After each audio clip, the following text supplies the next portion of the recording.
अस्सलामुअलैकुम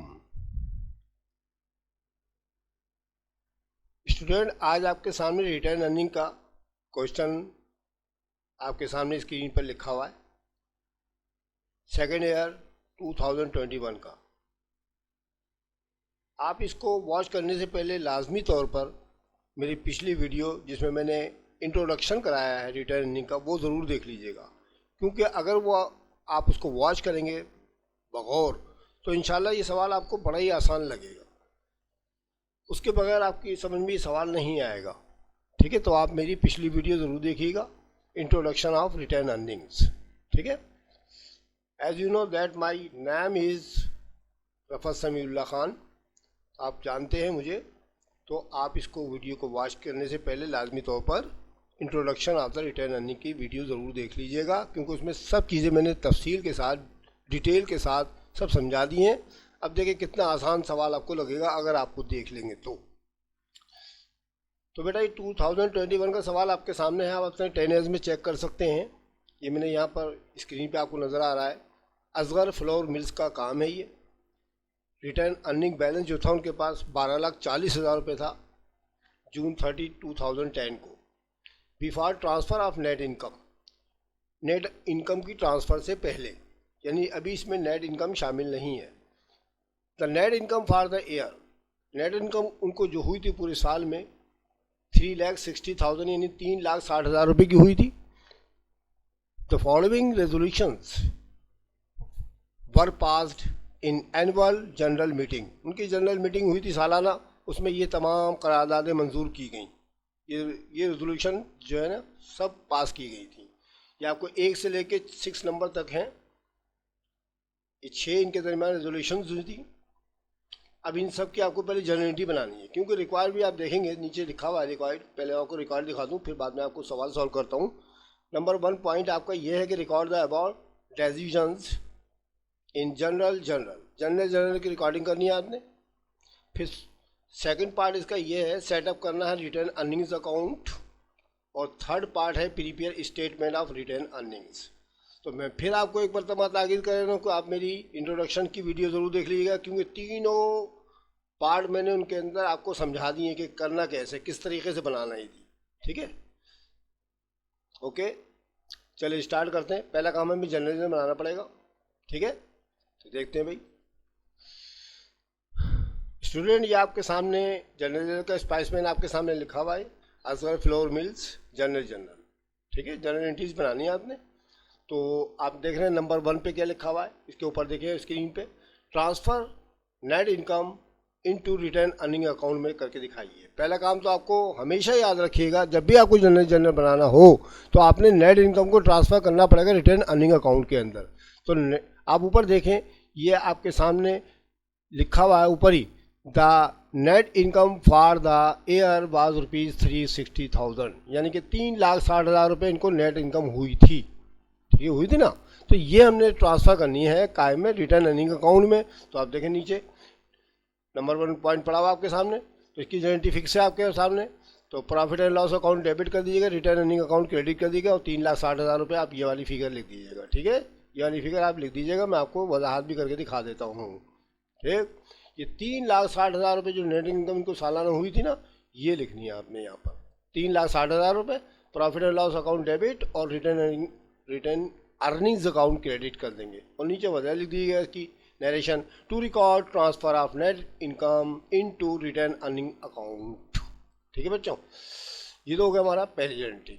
अब दूसरी जनरेटी पर गौर करते हैं।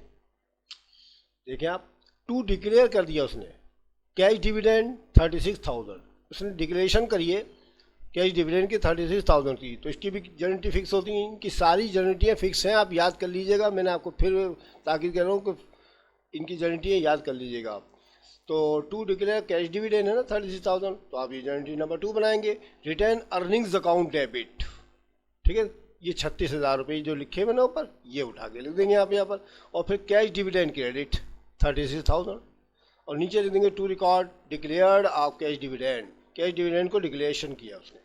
ठीक है, अच्छा, जनरेटी नंबर 3 आपको ऊपर लिखी हुई नजर आ रही है, to establish reserve for contingencies 126,000, 1,26,000 रुपये उसने कंटिजेंसीज के लिए रिजर्व कर दिए। ठीक है, इस्टाब्लिश किया उसने। तो चुनाचे इसके लिए जनरेटिव भी आप देखें क्या लिखी है, रिटर्न अर्निंग अकाउंट्स डेबिट और reserve for contingencies account credit 1,26,000, ठीक है, लिखी हुई नजर आ रही है आपको। To record reserve for contingencies account, ठीक है, ये इसकी जनरेटिव हो जाएगी आपकी। अब हम चौथी जनरेटिव की तरफ चलते हैं, ठीक है। चौथी जनरेटिव आपको लिखी हुई ऊपर नजर आ रही है स्क्रीन पे ऊपर के पार्ट में कि टू अप्रोप्रिएट 40,000, 40,000 रुपये उसने अप्रोप्रिएशन कर दी फॉर सिंकिंग फंड के लिए, ठीक है, सिंकिंग रिजर्व कर डाले उसने, सिंकिंग फंड के लिए 40,000 है। तो आपके लिए जनरेटिव नंबर 4 ये लिखी हुई है आपके सामने, रिटर्न अर्निंग अकाउंट्स डेबिट 40,000 और reserve for sinking fund account credit 40,000 और to record reserve for sinking fund account आपने इसकी नेशन लिख दी, ठीक है। ये वही सारी जनरेटिव है जो मैंने आपको इंट्रोडक्शन में करा रखी हैं, उनके अंदर वजाहतें कर दी थी, एक्सप्लेनेशन सारी चीज़ों की कर दी थी कि कंटिजेंसीज किसे कहते हैं, सिंकिंग फंड किसे कहते हैं, ये सब आप पिछली वीडियो ज़रूर देखिएगा, ठीक है। अच्छा, नंबर 5 है टू रिजर्व, उसने रिजर्व कर डाले 2 लाख रुपए, ठीक है, फॉर प्लांट एक्सटेंशन के लिए एंड रिप्लेसमेंट के लिए, प्लांट एक्सटेंशन के लिए उसने 2 लाख रुपए रिजर्व किए। तो इसके लिए जनरेटिव नंबर 5 भी देखिए, रिटर्न अर्निंग अकाउंट डेबिट और reserve for plant extension account credit 2 lakh और नीचे लिखना पड़ेगा to record reserve for plant extension account, ठीक है। ये तो हो गए भाई 5। अब छठे नंबर पे देखिए क्या लिखा है ऊपर, to declare stock dividend 18,000, stock dividend को उसने डिक्लेयर किया है 18,000 को। तो इसके लिए भी जनरेटिव वही है हमारे पास, रिटर्न अर्निंग अकाउंट डेबिट और स्टॉक डिविडेंड क्रेडिट, ठीक है। तो बेटा जितने भी रिजर्व की चीज़ें होती हैं ना, अप्रोप्रिएशन की होती हैं, इनके लिए रिटर्न अर्निंग अकाउंट को आपने डेबिट करना पड़ता है और यह जो रिजर्व में किया गया इसको क्रेडिट करना पड़ता है, ठीक है। तो नीचे लिख देंगे to record declared of stock dividend, ठीक है बेटा। ये तो आ गया पहला पार्ट आपका रिक्वायरमेंट का, record the about decision in the general. अब दूसरा वाला आपने बनाना बेटा रिटर्न अर्निंग अकाउंट का सेटअप, यानी टी अकाउंट बनाना है जनरल लेजर। तो उसके लिए भी देखें मैंने आपको नीचे बना के रखा हुआ है, पहले आप जनरल लेजर की हेडिंग डालेंगे, उसके बाद रिटर्न अर्निंग अकाउंट्स का नाम लिखेंगे अकाउंट का, और फिर ये टी अकाउंट बना हुआ है आपके सामने, ये टी अकाउंट बनाया हुआ है मैंने। ये जो मैंने आपको ये लाइनें मारी है ना, ये वाली ये जो आपको नज़र आ रही होंगी, ये आप नहीं मारी कि टी अकाउंट के बीच में टी बना होता है सिर्फ, ठीक है, स्केलेटन फॉर्म में है ये, ठीक है। तो चुनाचे मैंने ये लाइनें मारी हैं काहे के लिए, ताकि मैं ये इनके अमाउंट्स उनके सामने लिख सकूँ, ये आपने नहीं मारनी है लाइनें, ठीक है। तो टी अकाउंट बना लीजिएगा, उसके अंदर सब इसके अंदर जो है ट्रांसफ़र कर दें तमाम चीज़ों को, जनरल को देखें और कर दें। अब आप ऊपर आ जाए जनरल के अंदर एक नज़र।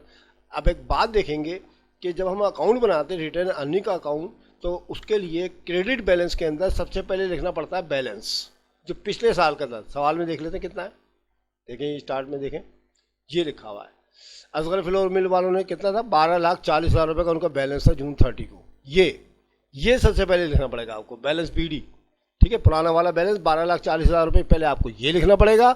उसके बाद आपने ट्रांसफ़र करी थी ना नेट इनकम को जनरेटिव नंबर 1 के अंदर 3,60,000 रुपये, तो उसके लिए जनरेटिव आपके पास क्या बनी थी आपको याद होगा, मैं आपको नीचे भी लिख के दिखा देता हूँ, शो कर देता हूँ थोड़ा सा। ये देखें, profit and loss account debit और रिटर्न अर्निंग अकाउंट्स क्रेडिट है, देख लें 3,60,000 रुपये। बेटा ये वाली रकम ना देखे उठ के यहाँ पर आ गई, रिटर्न अर्निंग जो क्रेडिट में है ना, तो क्रेडिट में ही लिखेंगे हम इसको, प्रॉफिट एंड लॉस अकाउंट की वजह लिख देंगे और 3,60,000 रुपये आ गई। यहाँ सिर्फ 2 ही अमाउंट आएंगे आपको, एक तो बैलेंस बीडी आएगा और एक इस साल की जो आपने ट्रांसफ़र करी है ना नेट इनकम काय में रिटर्न अर्निंग में, वो ही रकम लिखनी है, बाकी उसके अंदर कुछ भी नहीं आएगा। अब आ जाए आप डेबिट बैलेंस की तरफ।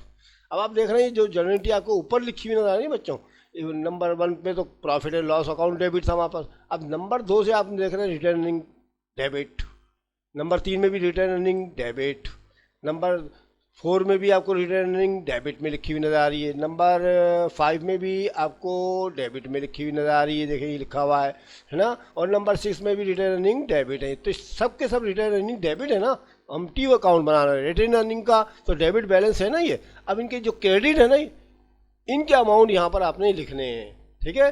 तो मैं आपको शुरू से देखता हूँ, देखिए 2 से दिखाता हूँ। देखिए बेटा रिटर्न अर्निंग डेबिट कितना 36,000 और कैश डिविडेंड क्रेडिट 36,000। तो ये बेटा मैं आपको सामने निशान लगा के दिखा देता हूँ ताकि आपको समझ में आ जाए। देखिए 36,000 रुपये कैश डिविडेंड है ना हमारा, ये आ गए 36,000 रुपये कैश डिविडेंड वजह लिखेंगे, कैश डिविडेंड वजह लिखेंगे और रिटर्न अर्निंग डेबिट हो जाएगा हमारे पास। ठीक है, दूसरे वाले अकाउंट में देख रहे हैं हम नंबर 3 के अंदर आप रिटर्न अर्निंग अकाउंट डेबिट क्यों हुआ है उसकी वजह बयान करनी है। तो बेटा मैं आपको फिर बता देता हूँ कि इसकी वजह भी लिखनी पड़ेगी आपको। नंबर 3 पे, ये 3 आ गया आपके सामने। रिटर्न अर्निंग अकाउंट डेबिट क्यों हुआ, रिजर्व फॉर कंटिजेंसीज की वजह से हुआ। तो 126,000 देखिए ये वाली रकम आ गई आपके सामने। ठीक है, फिर मैं आपको निशान लगा के दिखा देता हूँ, करके दिखाऊंगा आपको, फिक्र नहीं कर। ये देखिए 126,000 आ गया आपके पास। वजह क्या लिखेंगे इसकी, वजह लिखेंगे आप ये रिटर्न अर्निंग अकाउंट्स डेबिट वाली। ठीक है, कंटिजेंसी की ये वाली, ये वजह लिख देंगे आप यहाँ पर ये वाली। ठीक है, ये हो गया। नंबर 3 के अंदर, अगले नंबर के अंदर देखें आप, रिजर्व फॉर सिंकिंग फंड है ना, तो सिंकिंग फंड के कितने पैसे यहाँ क्रेडिट हो रहे हैं, 40,000। ये लेंगे 40,000 रुपये मैंने ये लिख दिए उठा के। ठीक है, सारी रिटर्न अर्निंग अकाउंट डेबिट में जितनी है ना सबको आपने यहाँ पर रिकॉर्ड करना है। ठीक है, उसके बाद रिजर्व फॉर प्लांट एक्सटेंशन के लिए आपको अगली जनरेटी के अंदर 2 लाख रुपए लिखे हुए नजर आने वाले हैं। तो वो मैं आपको दिखा देता हूँ। पहले आपको सब जनरल को देख के बनाना है आपने। ठीक है, तो प्लांट एक्सपेंशन के लिए 2 लाख रुपए, ये 2 लाख रुपए ये आ गए आपके पास। फिर उसके बाद आगे चले, फिर return earning doubt account debit है, स्टॉक डिविडेंड क्रेडिट है, स्टॉक डिविडेंड वजह लिखे और 18,000 रुपये ये लिख दें, ये लिखे हुए आपके सामने। और फिर उसके बाद ख़त्म। ठीक है, उसके बाद ख़त्म हो गया आपका काम। अब करना है आपको बैलेंसिंग। तो आप क्या करेंगे कि क्रेडिट बैलेंस को जमा करने 16 लाख रुपए हो गए, कि 12 3 15 और ये 40,000 और 60,000, 16 लाख रुपए आपके ये हो गए। उसके बाद आप इनको, ये जो 16 लाख है ना बेटा, 16 लाख में से इन सब डेबिट बैलेंस को माइनस कर दें आप। ठीक है, आपको बैलेंसिंग का तरीका तो आता है माशाल्लाह। 16 लाख में से 36,000 माइनस करें, 126,000 माइनस करें, 40,000 माइनस करें, 2 लाख माइनस करें और 18,000 माइनस कर दें। तो आपके पास एक बैलेंस आ जाएगा कैलकुलेटर के ऊपर, कितना, 11,80,000। ठीक है, 11,80,000 जो बचेगा वो कहलाएगा बैलेंस CD। और ये आप यहाँ लिख दीजिएगा और 16 लाख दोनों कवर होगा हमारे पास। देखें बैलेंस होगा दोनों को, दोनों 16 लाख 16। तो इस टी अकाउंट को मैंने बैलेंस भी कर दिया। ठीक है, इसकी पोस्टिंग भी कर दी और इसकी बैलेंसिंग भी कर दी, समझ में। अब तीसरा काम आपको देखें रिक्वायर्ड में क्या लिखा हुआ है। ठीक है, तीसरा काम देखें, तीसरा काम है बेटा prepare statement of return earning account. ठीक है, अब हमें इसका रिटर्न अर्निंग का स्टेटमेंट बना के दिखाना है, तो वो भी कोई मुश्किल नहीं है, आप देख लीजिएगा। अब इसको देख के बनाएंगे हम, जनरल लेजर को देखकर हम इसका स्टेटमेंट बनाएंगे। ठीक है, तो देखते हैं भाई। सबसे पहले आप आगा फ्लोर मिल्स लिखिएगा, फिर उसके बाद statement of return earning accounts लिखें आप, heading for the period end December 31 या जून 30, जो भी हो सवाल के अंदर वो लिख दीजिएगा आप। सबसे पहले बेटा यहाँ पर लिखना पड़ता है, इसमें कोई कॉलम वालम नहीं बनाने आपने। ठीक है, रिटर्न अर्निंग्स ओपनिंग बैलेंस 12,40,000। ठीक है, 12,40,000 रुपये आपने ओपनिंग बैलेंस लिखना है। ऊपर देख लें जरा जनरल लेजर के अंदर, ये देखें, ये ओपनिंग बैलेंस 12,40,000 रुपये था ना, ये वाली लाइन है, ये वाली लाइन की बात कर रहा हूँ मैं, 12,40,000 रुपये की ये लिखना है आपने। ठीक है, ओपनिंग बैलेंस। ठीक है, ओपनिंग बैलेंस ये देखें मैंने 12,40,000 रुपये लिख दिया। उसमें ऐड करना नेट इनकम, ऊपर भी देखें, फिर देखें आप, ये देखें 3,60,000 रुपये ऐड करने आपने। इस साल की जो नेट इनकम हुई थी जिसको हमने ट्रांसफ़र किया था वो 3,60,000 रुपये इसमें जमा करने। तो ये बन जाएंगे हमारे कितने, 16 लाख हो जाएंगे। ये देखें 16 लाख रुपए टोटल आ गया आपका, यहाँ पर आ गया 16 लाख, जैसे ऊपर था। ऊपर देख देख के बनाना है जनरल लेजर के अंदर, याद रखिएगा। ठीक है, अच्छा जी। फिर उसके बाद आपने लेस करना है एप्रोप्रिएशन, जितने भी आपके रिजर्व थे ना चीज़ें, वो सब के सब इसमें से लेस कर दें, माइनस कर दें। ठीक है, यानी debit balance of the return earning. ठीक है, तो चुनाचे आप क्या करेंगे, कैश डिविडेंड लेजर के अंदर से देख लीजिएगा। ठीक है, लेजर के अंदर से देख देख के आप कर सकते हैं। देखिए ये 36,000 है, ये 1,26,000 है, 40,000 है, 2 लाख है, 18,000 है। ये सारी की सारी अमाउंट जो है ना बेटा, ये सब के सब आपने लेस करनी है इनके नाम के साथ। ये देखिए नाम लिखे हुए आपके, तो मैं आपको नीचे लिख के दिखा देता हूँ। देखिए ये लिखा, कैश डिविडेंड था 36,000, रिजर्व फॉर कंटिजेंसी था 126,000, रिजर्व फॉर सिंकिंग फंड था 40,000, रिजर्व फॉर प्लान एक्सटेंशन था 200,000 और स्टॉक डिविडेंड था 18,000। इन सबको आप जमा करेंगे तो आपके 4,20,000 रुपये आ जाएंगे। इन सबको प्लस कर लें आप, इन सबको प्लस कर लें कैलकुलेटर के ऊपर, 4,20,000 आएंगे। अब ये 16 लाख में से, ये जो 16 लाख था ना बेटा, इस 16 लाख में से अब 4,20,000 रुपये को लेस कर दें यानी माइनस कर दें, तो 11,80,000 रुपये आपके पास रिटर्न अर्निंग एंडिंग बैलेंस आ जाएगा। ठीक है, रिटर्न अर्निंग एंडिंग बैलेंस आएगा। जो आप ये देखिएगा कि ये 11,80,000 रुपये देखिए लेजर के अंदर भी आया था हमारे पास। ये जो बैलेंस CD के नाम से पुकारा गया था, ये हमारा एंडिंग बैलेंस है। ठीक है। तो ये अगले साल में काम आएगा हमारे, ठीक है। तो ये बेटा मैंने पूरा का पूरा आपको सवाल करा दिया, आप इसकी प्रैक्टिस कीजिएगा। फिर मैं आपको ताकीद कर रहा हूँ, पहले आपकी इंट्रोडक्शन वाली वीडियो ज़रूर देख लीजिएगा ताकि आपको सारी इसकी एक्सप्लेनेशन वगैरह पता चल जाए। फिर देखें कितने आसानी के साथ, तेज़ी के साथ ये सवाल करते हैं।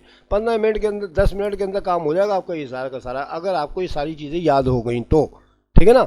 आप इसमें मेहनत करें, बस हमारा काम है कराना, आप लोग मेहनत करना आपका काम है। आप ज़्यादा से ज़्यादा हमारी बातों को पिक किया करें और समझने की कोशिश किया करें। जितनी आप हमारी बातों को समझेंगे, इंशाल्लाह आगे भी आप कर सकते हैं। अभी मैंने आपको 2021 का पेपर कराया था, इंशाल्लाह 1-2 और करा दूंगा आपको मैं। तो आप इनकी मज़ीद प्रैक्टिस कीजिएगा, आपके पास 10 ईयर्स होगा, आप उससे प्रैक्टिस करें। अगर कोई मसला परेशानी आए, कोई प्रॉब्लम आए तो आप मुझे कमेंट्स कीजिएगा, तो मैं आपको मज़ीद 1-2 सवाल और करा दूंगा अगर कोई मसला परेशानी हुआ तो, ठीक है। इंशाल्लाह मुझे उम्मीद है कि जो नए बच्चे आए वो सब्सक्राइब करना नहीं भूलेंगे। अगर आपको मेरी वीडियो अच्छी लगे तो इसको लाइक करना मत भूलें। अपने दोस्तों को, साथियों को, अपने क्लास फेलोज़ को, रिलेटिव्स को, जितने भी आपके जानने वाले हैं सबको आप इनको शेयर करें ताकि इल्म फैलाने में आप मेरे मददगार साबित हों, ठीक है। इंशाल्लाह अगली वीडियो में फिर आपसे मुलाकात होगी, तब तक के लिए खुदा हाफिज़।